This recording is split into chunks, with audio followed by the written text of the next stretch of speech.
Alright, cool, and welcome to part 3 of my How I Edit series. In parts 1 and 2, I covered how to make your first color grade and how to convert that into a LUT for use in Final Cut Pro or Premiere. If you missed that, the links are in the description below. In this part, we're going to discuss music and sound effects and how I use them in my videos. So the first thing to think about with music in your video is copyright infringement. If you're using someone else's music, it's classed as stealing. There's no arguing it, your video will typically get claimed by the label. Now this means your video might play back in silence in certain territories, or in a worst case scenario, be removed altogether from YouTube. To me, it's just too risky to put all of your time and effort into making a great video and then have no one see it because someone else has claimed it due to copyright. However, there are a few viable options. The first one is YouTube itself. YouTube actually has royalty-free music built into the website that you can download and use. Now, this selection is pretty limited and it also has some restrictions on playback, so I probably wouldn't recommend this, although if you're absolutely on a budget, this is the way to go. Alternatively, you can go to SoundCloud and you can find artists that you like there. Once you're there, you've got to search for the artist you like, which then means you've got to email them, show them what content you're creating, and hopefully they like it and they're happy to have their music associated with your content, and then they say yes, and then you can download their music and use it on your videos. To me, this process is a touch clunky, and if the artist says no, well then you've got to go back to SoundCloud, search for a new artist that you like, and the whole request permission process starts again. So I tend to avoid that too. The third option, and the one that I use, is royalty-free music. This is by far the best way to get music into your videos with no dramas whatsoever. If you don't know what royalty-free music is, you basically pay either a fee or a subscription, and you get access to music that you can use over and over again without incurring any issues. Now, there are lots of places online to go and find royalty-free music. A lot of them will charge anywhere from $30 to $300 to use one track in your video. Now, if you're producing videos on YouTube regularly, or you're not making that much money on YouTube, this isn't commercially viable in the long run. The first video that we ever put on YouTube was actually demonetized and then immediately removed from YouTube because I'd used the track from the top 40. I didn't even think about it at the time. It was just a song that I really loved, and I thought it would go really well with the video that we were creating. However, the record label felt differently. So that was the moment that I realized I need to find a better source of music rather than just getting stuff off iTunes. For me, the option I would 100% recommend to you is to go and sign up for the Epidemic YouTube subscription plan. The link is below.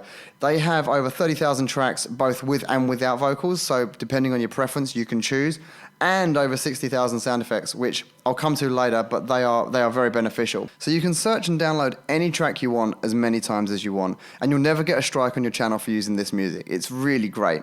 Pretty much all the music that you hear in our vlogs are from these guys, and they've literally got everything from jazz to house to trap music or whatever you're looking for. So regardless of the mood you're going for, you should be able to find something here that will work perfectly for your video content. If you'd like to support my channel, please make sure you use my personal link down in the description. I do earn a little commission every time somebody clicks that, so thank you very much. When you do sign up for Epidemic, you're actually going to get a 30-day free trial to test all the music out, so if you don't like it, you can always cancel it at no charge anyway. So we'll go into more detail about how I edit in the next video, but typically what I do is I drag all of my footage onto my timeline and I just browse through it.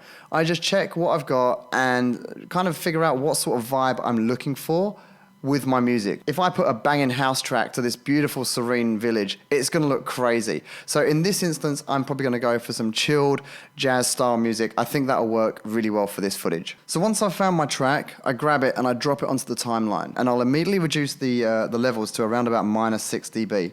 I found that if I don't do that, I end up with some super loud music in comparison to the levels that my camera records my voice, and that's not very nice to listen to. Now, this might be different for you, but do bear in mind that your voice is probably never going to be as loud as a snare or a kick drum in your track. Now, on top of music, I do like to use sound effects from Epidemic Sound as well. If you look at this clip here, you can see a seagull swoops my drone and goes real close to it. So you can only imagine it's probably making a bit of a noise as my drone flies past it. However, the drone doesn't have a microphone, so I have no idea if this bird was squawking or not. But I'm going to go ahead and assume it did. So all I do is I go and search for a bird, I'll click sound effects, and I'll get this bird sandpiper sound, and I'll just download that straight away. I'm going to hit download and confirm, and that's going to download to my computer. So now I've got this in Final Cut Pro. All I need to do is drag it onto the timeline. I'll drop it about there, and now when I play back,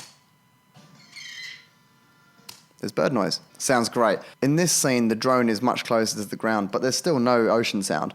So I've gone ahead and put the ocean waves MP3 file here, and so now when I play it back, you're going to have this second level of depth that really brings the footage to life. So once I've worked out what music I want in my footage, the last thing to do is work out how I'm going to transition between my cinematic B-roll and the actual footage of me vlogging. All I do is I find where the clip ends here, I just drag my cursor over here, I'll click there, and I'm going to press the B key and cut it. So I'm going to come over to the effects section and search for muffled. Now the muffled effect comes with Final Cut Pro, so you don't have to buy that.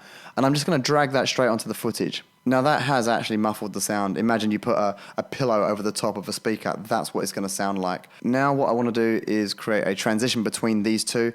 So I select my muffled footage and press Command T, and that's then created a transition between the two. And I will then further reduce the volume of the muffled one down to about -20. So what's going to happen here is the live music's going to play over here. It's then going to transition into the muffled version, which is at a lower level. And I can then drag my actual vlog footage over here, and I'm going to have a nice faded out muffled version of the music that was playing earlier that doesn't encroach on my actual speaking within my vlog. So I think that's where we'll end this part of my How I Edit tutorials. If you enjoyed this video, please make sure you give it a like and hit subscribe. The next video should be up within about a week.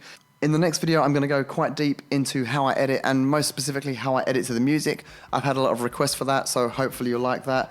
Thank you so much, and I'll see you in the next one.